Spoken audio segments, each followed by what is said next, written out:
right. Buzz up, everybody. Welcome to this week's Meowy Hour presented by the Cat Fancier Association. I'm your host, Arden Moore, and we have one of our co-hosts with fur, Rusty, the performer, and Casey's lounging somewhere, but we always know where Casey goes at the start of the show. Little nerves in the litter box, right? At this time, too. He goes to the litter box every show. No, he does it every time. It is my pleasure to also welcome and introduce our two co-pilots for the show, all-breed cat judge Kathy Black. Let's give it up. Hey, and all-breed cat judge and editor of Cat Talk, Teresa Kiger. Hey, Teresa. And this is not a rerun. This is not a repeat episode. You see somebody familiar here. We have the Prez in the house. Yes, the CFA president, Darrell Newkirk, is back. And Hi, everybody. And you know what? He's a glutton for punishment. No, I'm just teasing. Our first time we had him in the show earlier this year, we wanted people to get an idea of who Darrell is and a little bit about his love of cats. And so this time we want to go into more about what's happening with CFA for the members. And we were getting some people from all over the world that are going to be tuning in now or when it's posted. The other thing is there's a lot of people that are very interested in going to a cat show. And so we'll be covering that. And also the household cat division. So we have a lot to cover, and we still will take some questions. Teresa and Kathy will be watching for them when we have that portion. So the way the show's going to be going this week is a little different. We're not going to do a breed profile. We're going to give extended time to Darrell so we can get some more information out there to you, because the CFA has been around a long time, guys. And even with the COVID challenge, it's still growing and thriving. So we really need to pay attention on how we can do our part in that respect. But let's have a little fun in the beginning. Do you know what year CFA started, Arden? 1906. I'm reading Hey, all right, good girl. All right. I used to be a sports writer, so numbers are sticking in my head. But years ago, I wrote a book called Planet Cat, and it was kind of a catalog, if you will, with a couple of co-writers. And so for today's little musings, I wanted to share the 5 politically correct explanations of cat behavior. Drum roll. Number 1, a cat does not barf hairballs. He is merely being a floor redecorator. Okay. Number 2, I have one that does it often. A cat does not scratch. She's merely being a sofa ventilator. Oh. 3, a cat does not yow. He's just merely singing off key. 4, a cat is not a shedding machine. She is simply a hair relocation stylist. I like that. And finally, number 5, a cat is not fat. He is mass enhanced. What do you guys think? I think those are pretty politically correct. Very. Thank you. I want to thank the Academy. All right. So you should give them an Academy Award for that. Yeah. Thank you. I will pause for applause. We could go on and on. Don't get me into puns, man. That's my problem. Speaking of this, let's talk about trivia. Last week, we offered this trivia challenge. We asked you, which of the following men named Ed is credited with creating commercial cat litter in 1947. I threw a lot of Eds, not Mr. Ed, the horse. Now I really am dating myself, but other Eds. And the winner of the name is Ed Lowe, L-O-W-E. I mean, I wish in 1947, I would have created the industry of commercial cat litter.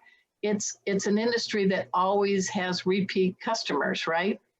So I'm so glad they got away from Fuller's Earth. Fuller's Earth. Yeah. You don't want to be breathing Fuller's Earth. Or The only problem with that, Arden, is that you would be in that big tax bracket that we're going to start out in next year. So. You know, it's a pickle I would like to dive in. That's a pickle we all like to be in. Enriched. Yes, I'm not rich. there you go. Enriched. But we do have some winners to announce who won from last week. And Kathy, would you go ahead and share that news? Yes, Sherry Teal was the random winner that was chosen for the trivia question. So congratulations, Sherry. And Arden has already mailed your book to you. And then we had a trivia question about where Larry Johnson's hometown is. And that was Baton Rouge, Louisiana. Okay. And we had a lot of people get that right. And I chose Marcy Morris. And Larry's going to send her a copy of his book of all his pictures that he's taken with showcats. Yeah, the showcat book. I think So Larry has already confirmed. That's what it looks like. There you go. Okay. Yeah. So Marcy, your book is on the way to you from Larry. So congratulations to Sherry and Marcy. So I got a scoop here. Here is the trivia question for this week. All right. Just be careful with your answer. You may think it is one, but it may not necessarily be that one. So here goes. Who is the patron saint of cats? Is the saint A, Saint Agatha, B, Saint Francis of Assisi, C, Saint Gertrude, or D, Saint Eves? Now, if you know any of this, you three here on the screen, please do not shout out the answer. The winner, What does the winner receive, Arden? The winner will receive a new car. Not necessarily. Just kidding. This big. Yeah, but I would love to get you, I'm going to give away 2 of my books, Fit Cat, Tips and Tricks to Give Your Pet a Longer, Healthier, Happier Life. I wrote this book and I view it as your guide to your 21st century cat. So it covers everything from head to toe, behavior, hair care. We have some things on breeds, moods. Cats never have any moods, right? And senior cats and kittens. I actually wrote this for an Australian publishing company, and I was hoping they would have to send me to Australia to have a meeting with the editor, but alas, we did it via Skype. But I love this book, and I hope you do too. And so Kathy, who we're gonna, if you would, you're gonna randomly select 2 winners for this, and I will do it by media mail, so it'll be there when it gets there. But I hope you enjoy the book. And again, the question is, which saint is known as the saint of cats? Saint Gertrude, Saint Francis of Assisi, Saint Agatha, or Saint Eves? I guess that's how you pronounce it, Y-V-E-S. Any French here? Mon amis? Ives, Eves. That's why I've been a radio show host for 17 years. Yeah, so please go ahead and jot down your answers, and thanks to Kathy. Kathy will select a couple of winners and let me know, and we will give away the Fit Cat book. So does that sound good, guys? Please type your answer on the Facebook video. Okay, on the Facebook page? Yeah. All right. Well, it is my honor to have the president of Cat Fancier Association back in the house. And Darrell Newkirk is working a yeoman's job. I'm talking, you become president of a great organization that's been around since 1906. There's a lot of tradition. And then, Darrell, you get a curveball that also starts with a C, COVID. Yes. So tell us when you officially became president of CFA. Do you remember the date or the month at least? It was June. June. So you're like, yay, yeah, we're all standing in place. You faced a lot of challenges, haven't you? So taking on the presidency, first of all, I salute you. And I know you're very committed to this organization and to cats and some humans too, I think. But what was your mindset back then in June? Because no one could have predicted what has happened and as long as it's happened. Correct. Well, you know, our last cat show was in March, and as you watch all the news feeds come in with the amount of COVID, where it was spreading, how it was spreading, how the death rate was climbing, you know, we started out, you know, with recommendations. No, you don't need to wear a mask. Then they changed. The CDC guidelines got changed. Right. Actually, you know, they're saying now that, you know, if you wear a mask, if everybody would wear a mask, we are really cutting down on the COVID. But my nephew's wife just got diagnosed. I'm sorry. Yesterday or the day before. And she is like an office manager in an eye clinic. And she wore a mask all the time. All of her coworkers wore a mask. And when she went out, she wore a mask. Wow. So just because you wear a mask doesn't mean that you're not going to get it. Okay. Mhm. So, but back to the to the answer your question, you know, we saw the numbers of COVID over the months decline, but now we're sort of following Europe. Okay. They locked down. They have opened up. Now they're seeing a big spike in their cases. We are seeing a big spike in cases here again, and it's pretty much, you know, across the United States. But I think it's important to recognize that the death rate that we're seeing has really gone down. So this was a new virus.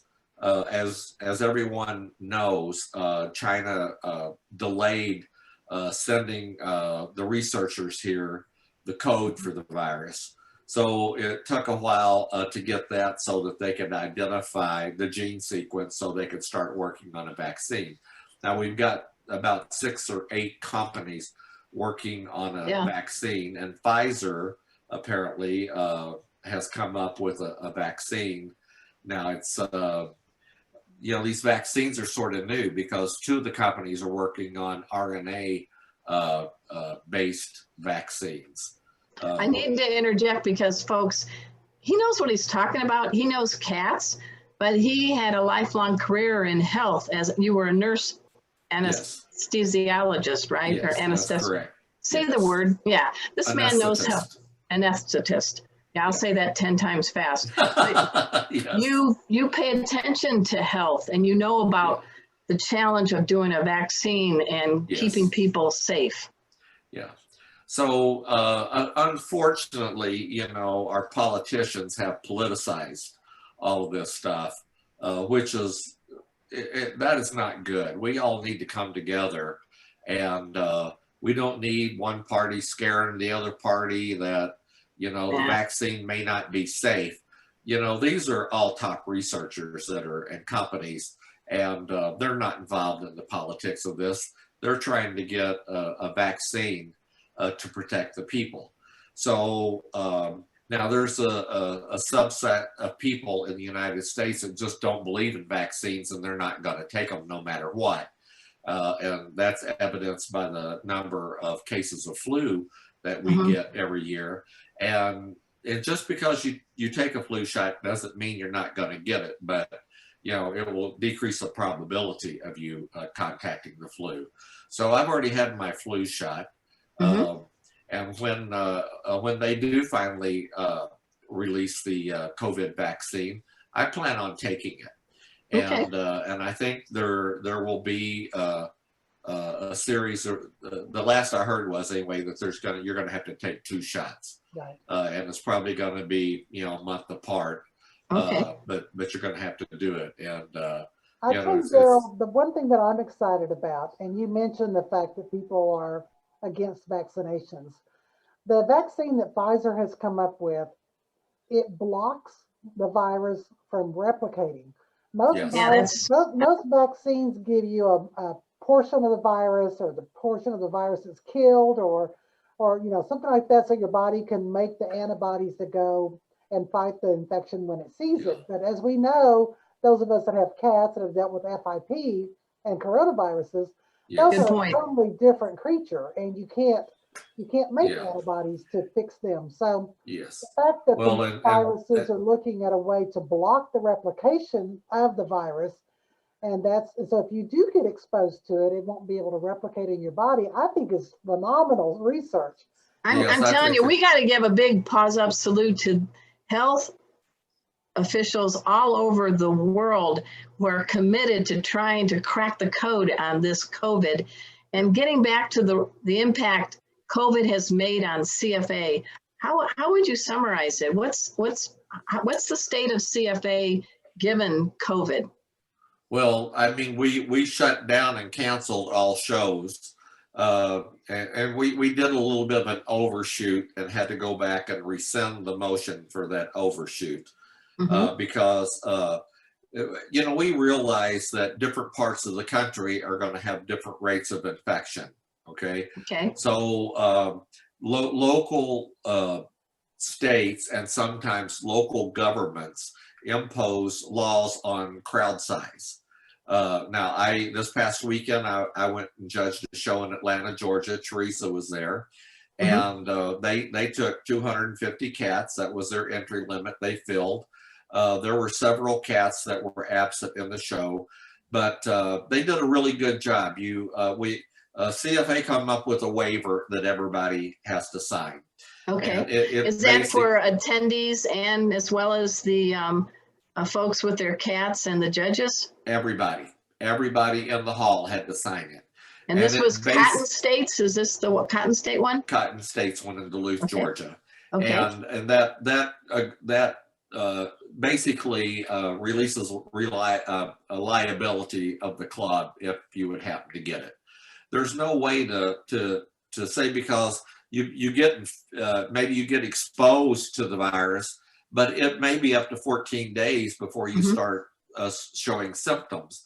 But you may be shedding the virus during the last 8, 9, 10 days of that 14-day time period. So what they did was they gave us a blue bracelet. They took our temperature and wrote the temperature down on our bracelet. Everybody had to wear the bracelet all day long. And then on Sunday, when we entered the show hall, they took our temperatures again, and we all wore an orange bracelet. And now there's a few people in CFA that I hate to report, but they're sort of cold. Okay. There was one person they said was only 97 degrees. That's me. Ooh.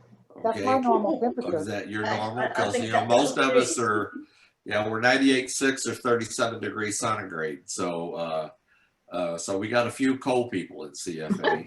So few cold-hearted boyfriends, but that's another story. Well, that is another story for another day. So, what did you say from that? I mean, I like the fact that you had the blue and the orange bracelets. How did you get the pulse of the crowd? I mean, people have been wanting to get back to a cat show for so long, but how would you gauge? How would you describe the atmosphere?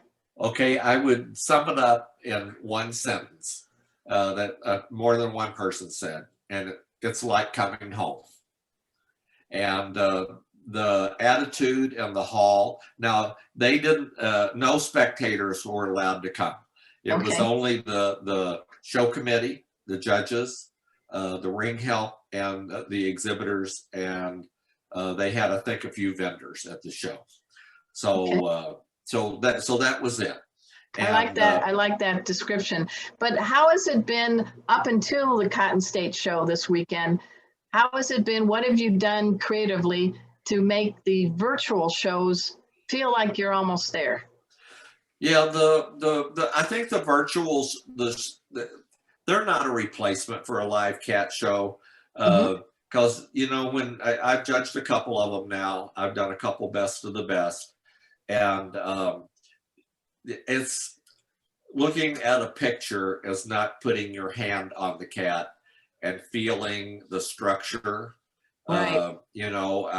I can't tell, especially on a long-haired cat, if the cat's underweight or overweight. Good point. all the cats, you can't feel if there's a disqualifying tail fault would be an example, okay? And you might estimate that the cat is in good condition, or it may not be in good condition, but you're judging a photograph, and that's very different than judging a cat live. One caveat is everyone is in the same boat. That's But correct. now Yes. let's talk. We've got a couple other all breed cat judges right here in the house. Yep. Kathy, what's your thought about the pros and cons of having a virtual show out of health necessity? Well, I think the virtual shows have a place. Number one, you can show a cat from years ago. It might not even still be alive. I mean, you can just a picture, right? So people can show a picture of a kitten that's now no longer a kitten. So they're not having to keep that cat in coat and the proper weight and all that good stuff like you would have for a real show. The second thing is they've really gotten creative and they're making a lot of fun categories. You know, like on the road. On the road. What's that, Kathy? Yeah. What is being on the road in they 2020? Had a tongue out, you know, where the cats have got their tongue sticking out. Jackie Bennett did one where they did the cat's paws and they called the toe beans. The beans and paws. Oh yeah, I saw that with the color, different color of the paw pads. Yeah, so they're getting real creative with a lot of these categories, which makes it fun. And the clubs that aren't able to have a show because of the COVID restrictions or the fact that they can't afford the building without the spectators coming, so they can't afford to put a show on without losing a lot of money, they can put on these events and get a little money padded in their checking account for their cat club, that hopefully when these restrictions are lifted, they can have a show. So I think the virtual shows have a place. I think some people are really getting into it. It's a lot less money. You don't have a hotel bill. You don't have travel expenses. Right. People are having fun going out and voting for their favorite pictures, which also helps raise some money for the clubs. So they're never going to take the place of a live cat show. But and what about Teresa? You've gotten to go. You've been part of a virtual show, and you guys were at the Cotton States in person, or should I say in person, this weekend. Can you share some of your views on it? I mean, we want to keep it going about breeding cats and showcasing great examples of great breeds. And so you guys are saying, okay, COVID, we're going to do an end run because we're still going to champion cats, right? Yeah, I was actually an exhibitor for like the first time in 8 years this weekend. Really? And I had a ball. It was like everyone was so relaxed. We were just so happy to finally see our friends face to face after 6+ months. I cannot tell you just how happy the exhibitors were, and then to be able to actually watch cats really being judged. I mean, cat shows and virtual competitions, it's apples and oranges. It's still fruit, but oh, that's a good point. I like that. It's still fruit. It's just not the same. Well, I thank you both because it's a good description. And getting back to Darrell, when he said the in-person show this weekend, everybody felt like, a sigh of relief. It's nice to be maybe getting back. But let's talk about some of the things that's happening with CFA because I have some questions for you, Mr. President. Okay. I feel like 60 minutes here. Just kidding. Okay. That's good. So one question is there going to be a Houston annual in June of 2021? Is it going to be in person? Do you have any updates on that? I do not have any updates, but I know that Region 3, and Kathy is in that region, they are doing fundraisers. They actually brought, they have masks that are black with the CFA logo in front. Oh, nice. And they were selling those. And but they're doing their raffles and stuff to make money to help support the annual. So I'm cautiously optimistic that we're going to have an annual in Houston. Is there a cutoff date you'd have to have where you'd have to make the final call? Well, I would say by February. Okay. You know, I mean, we've cut off our in-person meetings through February, and but you know, the Zoom platform really Mhm. works well for meetings, and you know, we've had a meeting every month since I got elected president in June, and we may even be having more meetings because we passed a motion to basically schedule a meeting 2 weeks after we have all of our monthly meetings. And that's just in case we have an emergency. Okay. We had an issue with the China associate judges. We had to do an online motion. Our Constitution doesn't allow for online motions. Oh. So our attorney got in contact with our not-for-profit lawyer that we have that we pay in New York, and so the New York not-for-profit statutes, and I was just reviewing that before we got on. The 700 section deals with boards and officers, and in there, if you have either a written vote or an electronic vote, if every board member agrees to it, then it can be ratified at that time.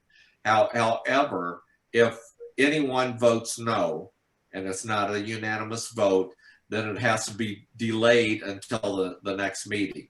So we had an emergency vote basically to approve the licensure of the T1 associate judges in China. Well, luckily every board member voted for that. So this coming weekend, they will be having a show, a 10-ring show, but 9 of those are single specialty judges. Wow. So those, I'll expand a little bit on that if you don't mind, because it's No, covers please. one of the other questions. Those in June, while Mark was still president, there was a proposal made for the China associate judges, and that passed the board. And then when I got elected, I put new people in the different positions for the judging program. And so Ann Mathis was appointed to oversee the China Associate Training Program. Ann is a retired teacher, so she's really good at organizing lesson plans and doing all that. And so over the last 5 months, we've held numerous Zoom meetings to teach them basically many of the things that we have at our breed awareness and orientation school. So to get them up to snuff. Mhm. And then we had them do training sessions where they set up a ring, and then they showed us and talked about the cats. Oh, And good. so, and we did 3 of those for each of them, and then they had a final one, and then we had a final exit evaluation for each of those 10 people. Do you So- ever wish that maybe in the fall of 2019 you had bought stock in Zoom? Yes, I wish I had. I would have put every penny I have in it, you know. How are your So- Zoom skills? What have you learned? Well, I knew from nothing June to about Zoom, and now I started learning about Zoom probably back in March, maybe before March, Mhm. and so the actual Zoom platform homepage has a lot of training things, and I think signing in and getting people into the meeting, that's the easy part. Right. But screen sharing, controlling the participants, the chat, the Q&A, I don't use a whole lot of, the record feature, how you can set a virtual background like I have right now, like you guys Right. have. Those are all skills that everybody needs to learn. Now, Good point. another thing, since, I have to send a lot of larger files and stuff, and especially for these breed awareness things, I had to learn how to use Dropbox. because you can, so I paid for a Zoom account, I had to pay for a Dropbox account. I also have a Microsoft Teams on my computer, which I don't use very often. Right. But it's got a couple of things on there that are pretty good. But, Zoom, I think, meets most of the needs that we need. Now, like this is set up as a meeting.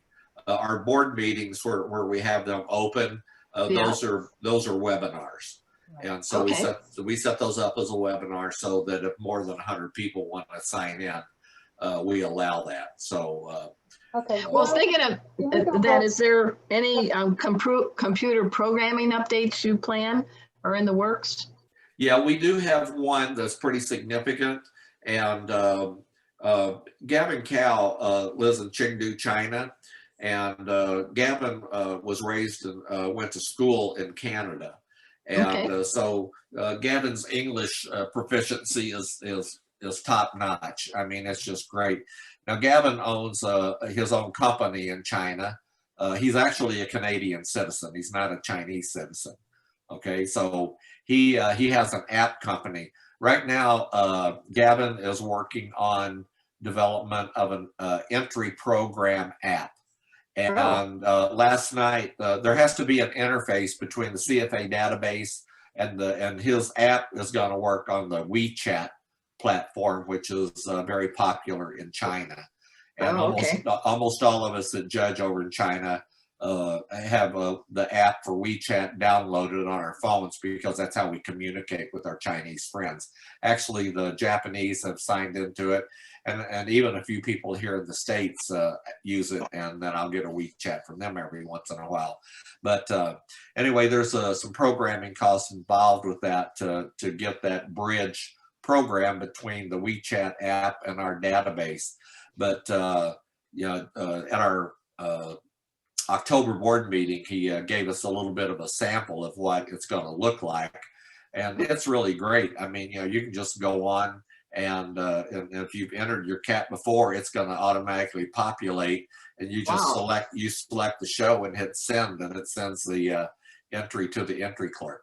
So and I asked last night, how hard is it going to be for us to get that into a usable format here in the States and the rest of CFA. So that'll be worked out. It won't be too much, and we probably won't have to make much alteration in the bridge program right now between WeChat and the database in CFA. So Simon's our software company, and James Sembro at Central Office is working with them. And so I'm looking forward to that. That's going to be a good thing. So, Can I go back previously to Houston again before we move off that topic completely? So Darrell, without any national winners for this season, and the fact that the national winners were not recognized at last year's annual because we canceled it also. Yes. What do you envision if we do have a Houston annual? Do you think we will get enough people there to have a quorum, to have a business meeting? And why would they come if there's no national winners being recognized? So do you think that we could get enough for a quorum, and what would the annual meeting look like? Yeah, well, that's going to be interesting because it's going to depend on if the vaccine gets distributed and people develop immunity. It's going to depend on how this disease progresses. Now, I don't care what the politicians say. Viruses have they don't care if you're a Republican or Democrat. Okay. Good point. Yeah. Okay. They don't. Okay. And you can say, I'm going to stop the spread of the virus, but I'm telling you, the virus is smarter than any politician. And that's virus is just a string of genetic material, and it can't reproduce on itself. It needs a host, and our lungs are what it needs in order to replicate and survive. And they're very tricky about mutating, and so it's possible. I hope this doesn't happen, but once they get this vaccine developed and we start getting shots, it's possible that virus would mutate and the vaccine may not work. I mean, that's a possibility. I'm not saying that that's going to happen, but that's, you know, that's the bad thing about science and coming up with treatment options and stuff. You know, you base it on the best scientific knowledge you have at the moment and pray that that it doesn't change. But going back, I mean, we're going to have to, if we do have an annual, I think we're going to be in mask for probably most of next year. Wow. And I don't see that being lifted. If Mr. Biden becomes president, he wants to put in a national mandate to wear a mask. I mean, I wore a mask all my life. It doesn't bother me. Okay. But people who haven't worn a mask in their professional careers, it's an issue for some people. Now, surgical masks to me are easier to breathe through. The cloth masks are more comfortable on your face, but they're hot. And so that's the drawback to them. Some people are wearing N95 mask and a surgical mask over the top of it. Yeah, it's everybody's leveled of threshold. So Yeah. with all of this, because being president of CFA, if you were president 10 years ago, you sort of knew what to expect. And Sure. It sounds like in 2020, you're getting curveballs left and right, and you and your board are trying to make good, healthy, safe decisions. That's With correct. that, what kind of, how has the COVID taken financially? What kind of hit has it had to CFA, and what's your forecast? Okay, well, I attended last week a meeting with the treasurer and the Region 6 regional director, and Melanie Morgan was on because she assumed the publications committee chair because we're trying to work out a system to save the yearbook, okay? The financial hit, we're doing okay, because even our registrations are down, depending on what area you're looking at, somewhere between 6 to 10%. So we got a lot of different categories for ordinary income. Most of those are down a little bit, but also we didn't have an annual last year. We haven't been having live board meetings, and we didn't have an international show. And those can be big expenditures of a lot of money. And so I think the decrease in expenses offset the decrease income that we would normally see. So we're doing pretty good now. We're starting to see the reemergence of shows in China, and and Europe. And Europe, yeah, but Europe is I don't. Pam said they've only got like 2 or 3 more shows scheduled. I think they've done a couple of 2-ring shows in Finland, and there are more shows being scheduled over there. But most of those countries in Europe are locked down right now. Right. Now China is starting to open up. Now the thing with China is you just can't go in and have a cat show in China. Okay, if you want to have a CFA show, because in January 2017, they passed this NGO law. And so any foreign national organization that's a NGO has to have either a temporary approval, or you have to have a representative office in China in order to do business there. Okay. And so if you, we've been in the process over the last few months. It's quite complicated. There's several forms they have to fill out, but Gavin and Eva have got it down. We've, I think, sent 4 paperwork filings to them, and I know that 3 of them are complete. We've had requests in northern China and in Shanghai, and so our attorney in New York, the firm we use, they also have business relations in China, and so they helped us out at the beginning about, because you have to have proof that your organization is a not-for-profit, and then you have to have a local not-for-profit group to work with you, and then you have to have a supervising unit that will basically take responsibility. So it's not, people get a little bit confused. It's not actually the club that's getting approved. It's the NGO working with CFA that actually gets the approval, and then the club can go in under that umbrella of that NGO and sponsor the show and use our logo and conduct the show in accordance with our rules. So it's quite complicated. I asked them to look into what it takes to get a representative office over there, because that would really solve a lot of our problems. How big is your China representation in CFA? Well, our registrations are over 60% of our income. Wow. Okay. All right. So China is important to us. You know, the registrations are down, but I think as soon as we can start having more shows, you know, we're in Chongqing is out west, and that is I think it's southwest.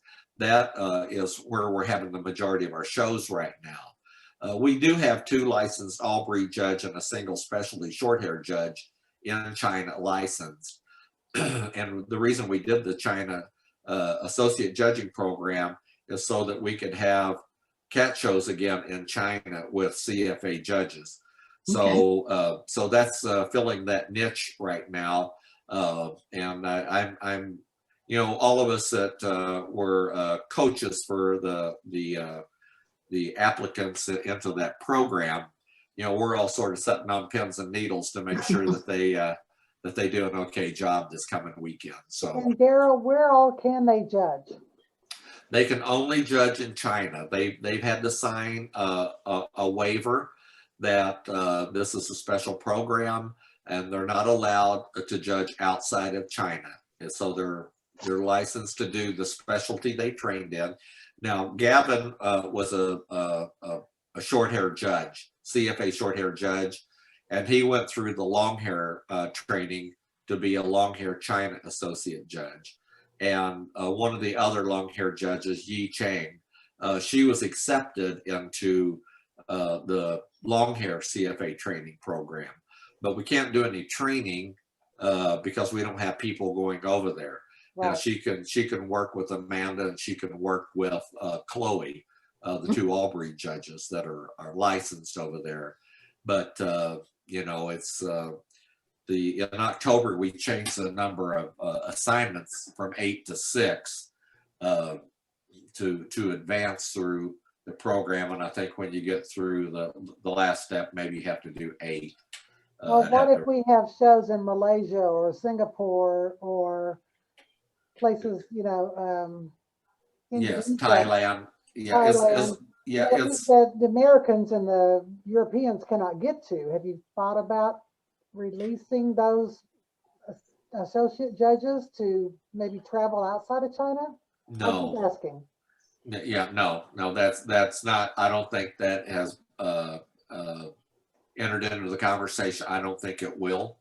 We'll have to wait and see. Ann and Ellen are Ann Mathis and Ellen Honey.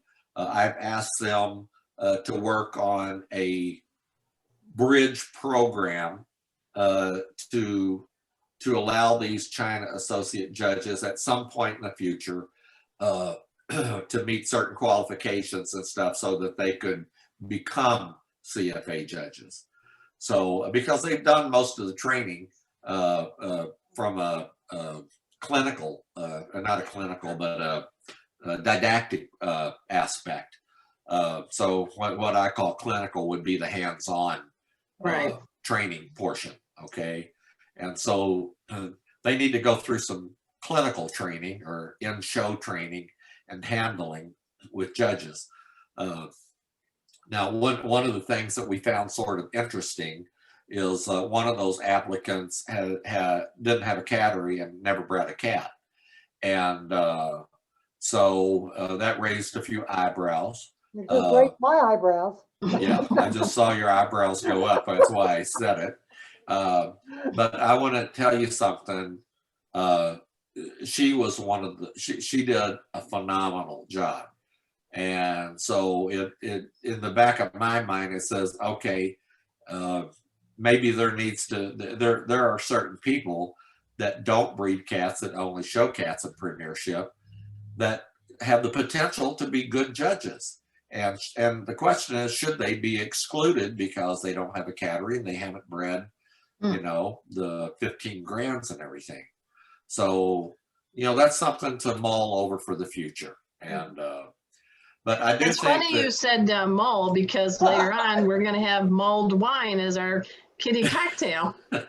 yes, I do want to ask a couple more questions before we run out of time. And sure. I mean, where do you see CFA's greatest growth potential, COVID or no COVID right now? Okay, I think that for the most part, the continental United States and Canada, I don't know that we have a great deal of growth potential. I think we have some, but we a lot of us are older. I mean, I'm nearly 70 years old. And You don't look you look a day under 50. Come on. Well, anyway, but I mean, I love Zoom. yeah, listen, we're all getting older, and so you know, the replacement for the attrition rate is lopsided. So Okay. so in order for the organization to be financially sound, then we have to look at emerging markets, is what I call emerging markets, and that's areas where there are cats to be had, cats to be registered, and we did that in China, and we've fallen off a little bit in China, but I think as soon as we get back, start having cat shows, you know, the Chinese breeders and exhibitors, they like for the American judges to come over. I'll be honest with you, and because I've spoken to many of the breeders and exhibitors there, they would prefer us over there than their own. But I mean, that doesn't hold true, because, you know, we've had anywhere between 7 and 11 breakoff organizations that have started up having cat shows, and they all cut their teeth on the CFA system, and so that's how they're judging, and so I'm not sure how their awards structure is panning out. So Darrell, I know the budget process is about to start. So to help get more exhibitors within the continental United States or any of those new emerging markets, you know, are there different areas that the budget's going to start focusing to maybe look into? I mean, we started CCW as an idea to reach more people, but you know, maybe there could be something a little more focused to introduce our breeds and try to find that new group of exhibitors to replace all those old aging people. Well, and actually, you know, that's all a marketing function. Even CCW, you know, needs to be fully marketed. You know, there's income to be tapped out there, because I mean, I don't know what the percentages are, but you know, the last I heard was that there were more households with cats than there were dogs, and I think that stat is still still holds true. But you know, I appointed Lorna Fremont over the Millennial Outreach Committee to try to get younger people involved. Right. And so part of this virtual cat competitions that we're having, we're trying to reach a younger audience to try to get them in. So the millennials, they're into phones. You know, they're into their phones all the time. And one of the things that I asked Leanne Rupee, who chairs up the Modernization Steering Committee, was that, you remember those little tags that we used to hang on our cage that had our breeds? I said, why can't we institute that again? I said, those tags can hang on there all they got to do is scan it, and it'll pop up, you know, what the breed is, a link to That's a CFA, good idea. Yeah. you know, and Barcode. yeah, it's a barcode scanner, and you just pull that, and that's something millennials would get into. Also, I don't created those. huh? I said I actually created those. Oh, did you? Oh, Okay. wow. All right. Well, good. The other thing that I suggested was there should be an easy way to create an app so that we can do the Spectator Choice Award at the shows, and that would be tabulated automatically based on scanning those barcodes for those cats. So so that's one other thing they're going to be looking into. I just feel like yeah, we had two areas in CFA that I really feel strongly about, and that's modernization. We gotta advance into the future. There's so much technology that we have not tapped that we can tap. The other is that there is so much genetic research going on, and we just turn our backs on it. And so you know, I went to the TICA annual a year ago in August. I was really impressed with a lot of the technology that I saw there. I was impressed with the genetic understanding that everybody had, and I talked to Lytle. I can't remember her first name, but she was like Roger Brown counterpart, and so they've since touched base. I also met the guy at Stanford, Chris Kalin, and Chris gave a talk on tabby pattern genetics and Bengals, and I swear it's the best lecture of any lecture I'd ever attended. It was just so full of information, and it was new information for me, and I mean, he has identified on the chromosome where the glitter gene resides. Wow. And I would love an FIP solution. Yeah. So, well, I know CFA, it represents the purebreds, but I also like the fact that you are expanding your household categories for household cats. Yes. And it sounds like your mantra is to be more inclusive. Yes, yeah. I mean, when I very first started in here, the first annual I went to was what I call the toilet bowl annual, and that was when they were trying to get household pets recognized, and many of the purebred people there had their little toilets to flush them down the toilet, you know. And I sat there and I thought, oh my God, what am I getting into here, you know? But really, you know, I think COVID has changed a lot of people's way of thinking of how CFA's got to operate into the future. Yep.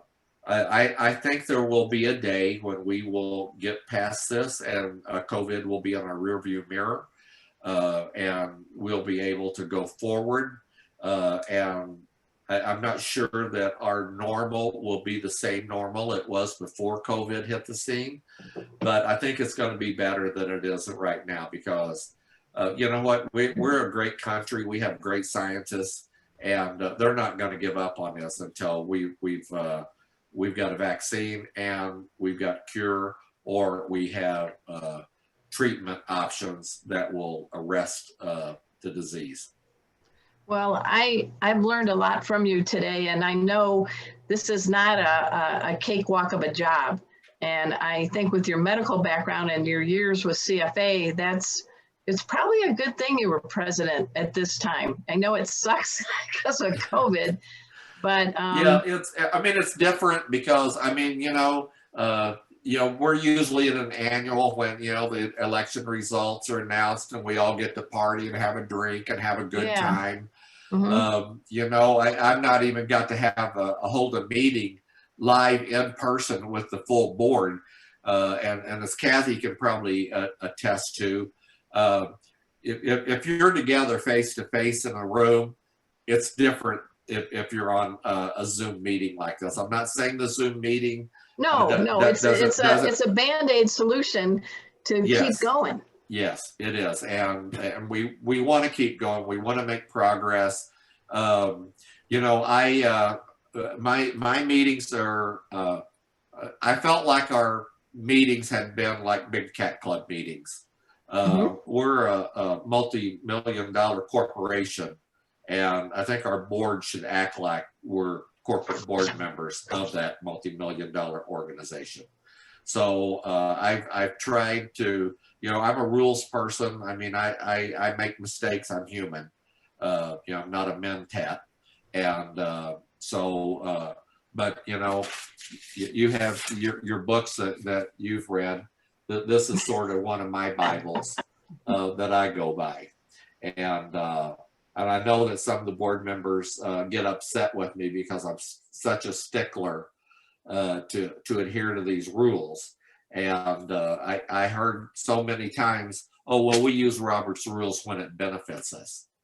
Well, that's no way to run a meeting, you know. And so, you know, we have a board policy guideline book, and it states in there, all board meetings will be run by Robert's rules, newly revised, and RON. Well, it's that or run by Betty Boop, so you get to take your choice, right? That's exactly right. So, so anyway, one of the things that I've tried to do is when I'm pretty sure that everybody's going to vote for something, you know, there's a thing in Robert's rules that we've never used called unanimous consent. And if you attend any of my board meetings, I use that quite a bit. And when we have to call for a vote, it's time consuming.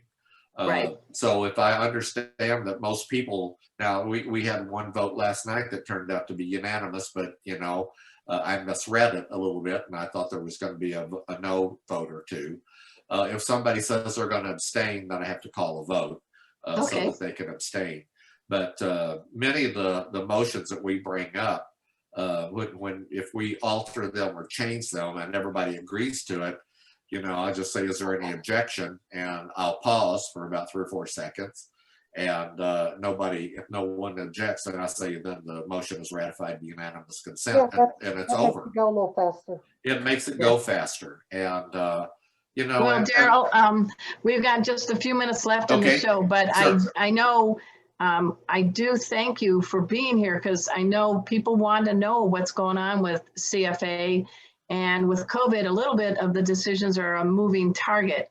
But hopefully everybody has heard from the president's mouth that, you know, you're taking safety of them and health protocols as priorities, and having to follow rules that are in different states and countries. Did I do that right? You did it right. And I would like to put a plug in.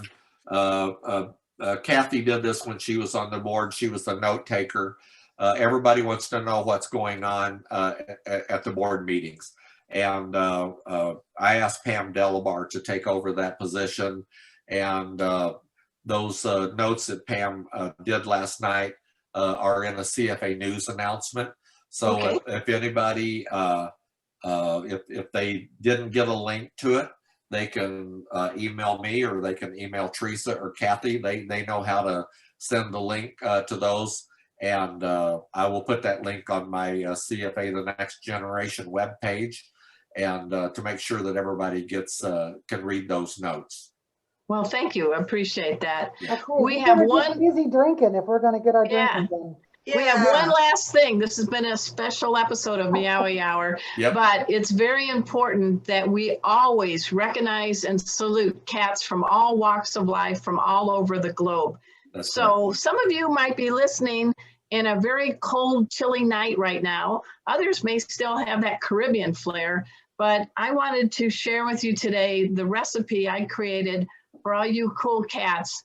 It's called the Meowy mulled wine that's simply fine. This hearty drink is perfect on a chilly night. And I thank Teresa Kiger, again, her talents. She has the recipe up here. As you can see, you can get your favorite red wine. I like a blend, And I'm a big fan of stevia over sugar.